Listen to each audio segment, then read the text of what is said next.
Jason, we'll just start by asking you to give us the highlights of what your address is going to be this evening. Sure. So this is a very difficult budget process that started approximately in May or June, working with our department heads in the middle of a pandemic. Basically, still at that point in May or June, not sure when necessarily all of our businesses would be opened up, which of course is, all the businesses being opened up are directly dependent on the type of revenues that we're going to get for next year. So we asked our department heads to come up with, really flat budgets. We said, look, we're not going to know what our revenues are. We're just not sure. So we need you to come back and really come out with some flat budgets. And our department heads did a great job of putting together, really fiscally conservative flat budgets. That process took a number of months, went through the summer, and basically the takeaway from the budget for 21 is that it's basically the same budget that you're getting in 20. There's no new programs or no new initiatives or anything like that, because we just didn't have the money to spend on any new programs or any new initiatives. Probably the only thing that has changed of note is we are hiring a couple of positions for our Office of Emergency Services. One of the positions is an emergency preparedness coordinator. One of the things that we saw in the pandemic was that there are so many different entities that you have to communicate with each other that we really needed somebody to work with those entities and bring them all together. That was one of the things that was one of the takeaways that we had when we kind of did a review of what happened in the pandemic, it's still going on, but what are the things that worked out well, what are the things that we need to improve on, and we saw that as an important position for 21 to be able to do that. But for the most part, our revenue, our revenue estimates are the same. Typically, we will increase sales tax estimates by 1.5%, 2% every year. We've kept them as zero, just not really knowing, what's going to happen. But I think that the important thing is that in 20, if you didn't understand the importance of county government, you understand the importance of county government now, because in fighting this pandemic, the county's been on the forefront, right in the trenches from day one, whether it's the health department, contact tracing, Office of Emergency Services, getting over 1 million items of PPE donated, operationalizing our Office of Emergency Services. There are so many departments that played a role in responding to the pandemic. Just getting our businesses open was a huge thing. Working with our schools now, reopening our schools. At every step of the way, the county's been leading in this effort, and it's helped the community. We have been able to keep our infection fairly low. Our hospitals were never overrun with, our ICUs were never, overstretched, and we were able to be one of the first counties to reopen our economy and get our businesses back open. We could not have done that without our Broome County employees and our Broome County departments, and we need to keep those employees and departments intact through 21, because this isn't over. This continues. We need to continue to fight this pandemic and continue to stop the spread. So that's why we maintained our levels at the current levels. What I think it's important to understand is when we do a budget, we budget based on what we see over the next couple of years. We just don't budget based on what's happening next year. We kind of take a look and see what's happened the last few years. We kind of say what's happened the last couple of years before this, what's happening in the next couple of years in mind as we do our budget. I think it's important to realize over the last 10 years, Broome County has probably eliminated 300 full-time and part-time positions. So we have really created a very efficient government. And then just this year, we have probably at any point in time frozen 200 to 300 positions because of what's happened. So if you look at it, this year compared to 10 years ago, in 2010 compared to this year, we probably had 500 more people working in Broome County. And that's it's a testament to especially what's happened this year with having to freeze the positions to save money.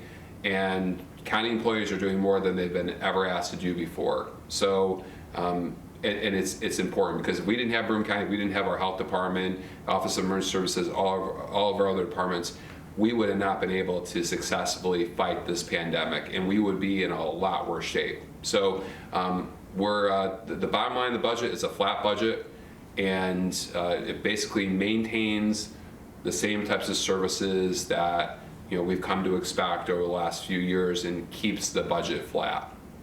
Right, and then I see that you're actually though planning a tax cut. How is that possible? It's a small tax cut. Again, our departments were able to really come in sometimes under budget. For example, our Department of Social Services was able to come in $400,000 under budget compared to last year. Our Sheriff's Department was able to come in $50,000 under budget. And probably one of the reasons why, looking at the Sheriff's Department, is because we've had fewer people in the jail because of the bail reform laws.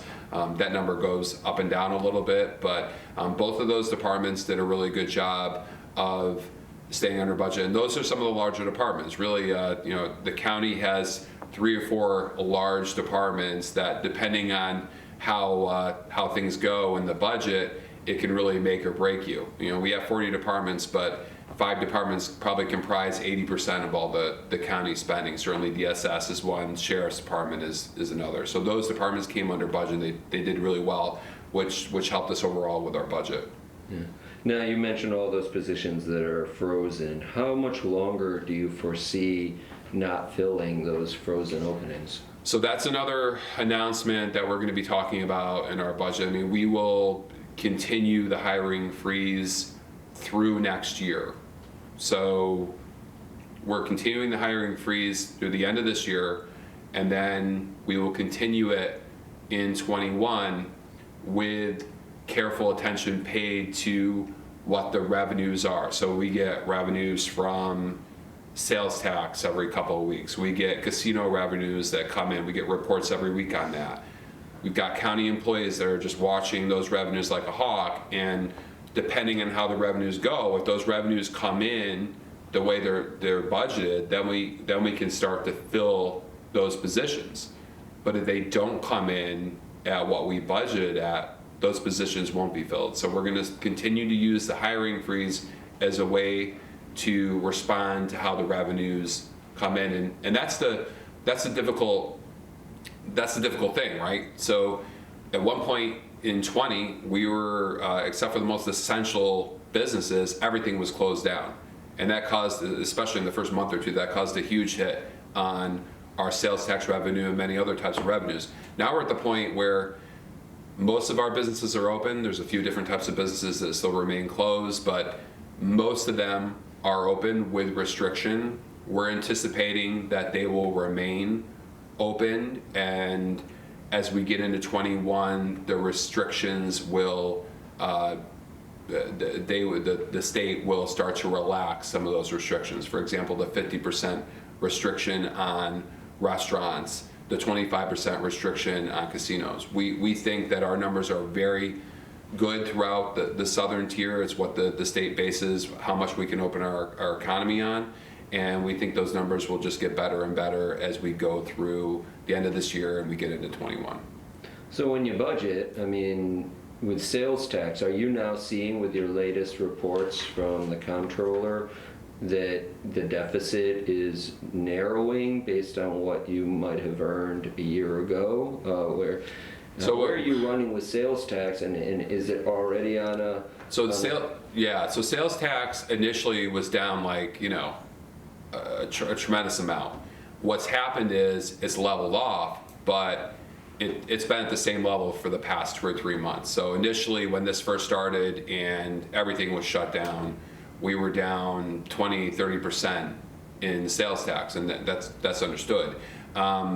as we've been able to reopen things, that generated, movement in the economy, and we were able to generate more sales tax. And what's happened is the sales tax number over the last couple of months has leveled off to where we're down about 11-12%. We're hovering around that, so it's stabilized, and we're hopeful that obviously it will start to get a little bit better as more people get back to work, people feel more comfortable with going outside and going out and buying things. But we can't replace the revenue that we lost in those first early months. And what we've done is we've been able to stabilize the situation. But I do think that the sales tax numbers will get better, especially in 21. I mean, we still have 5 more months of sales tax left for 20.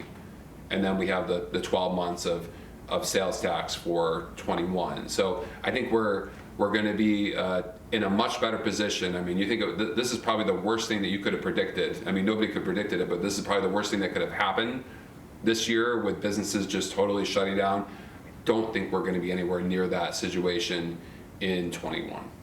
What happens to the fund balance and all of this? You said a few weeks ago that you've actually managed to avoid dipping into it by finding savings other places. We have, but unfortunately, probably in the next week or two, we are going to have to start dipping into the fund balance. And again, budgets are moving numbers. Sometimes they move every week, but at this point, looking at the numbers as they are today, we're going to expect to draw down that fund balance by the end of the year. So one of the things that we wanted to do 3 years ago when I started this job was we wanted to increase the fund balance that was at $250,000 to, we wanted to grow it, because we knew at some point, we never expected we'd have a pandemic on our hands, but we knew at some point we would have to use fund balance. It's important to have that safety cushion. We were able to grow it to almost $15 million. I mean, we increased the fund balance 60 times over in 3 years. We got off the state's fiscally stress list. We maintained our bond rating. And unfortunately, this pandemic is going to wipe that fund balance completely out by the end of the year. By the end of this year? By the end of this year. Okay, all right. And then in terms of your budgeting for next year, are you... So then you wouldn't even be counting on any of that fund balance to be used toward next year. Right. You're expecting it'll be gone. Right. What are you budgeting in terms of state aid for next year? Are you assuming that you'll get 20% less, or are you kind of assuming you won't get that 20% cut that Cuomo keeps threatening? Well, we're assuming that we're going to get the same levels that we got last year. And again, it's difficult. I mean, if we assume the worst case scenario, which has not happened, in order to make up for that revenue loss, we'd have to raise taxes 30 or 40%. So what we're assuming is I think we're actually being responsible in assuming that we're just going to have a flat year compared to, for the same of what we budgeted last year. Again, typically, when you just look at sales tax, we typically budget 1.5 to 2% more in sales tax every year. And out of a $90 million, that's another $1 million or $2 million that people budget every year. We look back in 2008. This is to historically look back at what's happened. What have governments done before in these types of terrible economic situations? The county had 2008 was terrible recession that happened nationwide, certainly happened in Broome County. 2009 budget, the county actually raised sales tax estimates $3-4 million. Here, what we're doing is we're not raising those estimates at all. We're keeping them flat, and what we're going to do is we're going to use the hiring freeze that we have to attempt to leverage any dip in sales tax or any other type of revenues that we've had. It's a terrible situation I think all local governments are in. Anybody who's been impacted by the pandemic, what we've had to think is, okay, how much different is 21 going to be than 20? And obviously we use all the data that we can, but I think it's hard for anybody to take a crystal ball and know exactly what's going to happen in 21, but one of the things that we have to do is we have to keep our workforce intact, because it's our workforce, it's our departments that have been able to get us to this point where we weren't shut down at all, to where we've been able to manage our numbers, really flatten the curve, prevent our hospitals from being overwhelmed, and get us into a position where the state allowed us to basically reopen our economy. And we need our employees to lead and do that into 21 as well. And by doing that, that's going to help out all the other local governments around here. We don't want to be in a situation, I mean, look, New York City just started indoor dining. If we had just started indoor dining this week in Broome County, every single local government, county government would have had it would have been the nightmare scenario. We get a lot of revenues through the sales tax on dining and things like that, and restaurants. So, but I mean, yeah, so the takeaway on the budget, it's a flat budget. There's nothing new in it.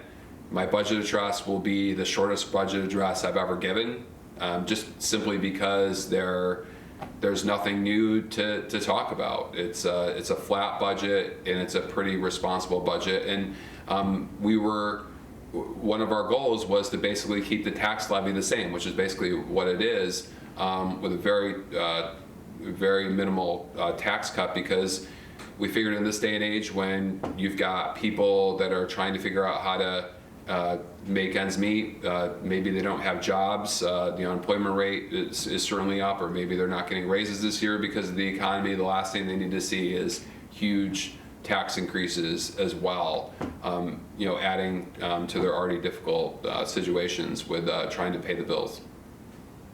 I'm good. Bill, you good? All right. Thank you, Jason. You're welcome.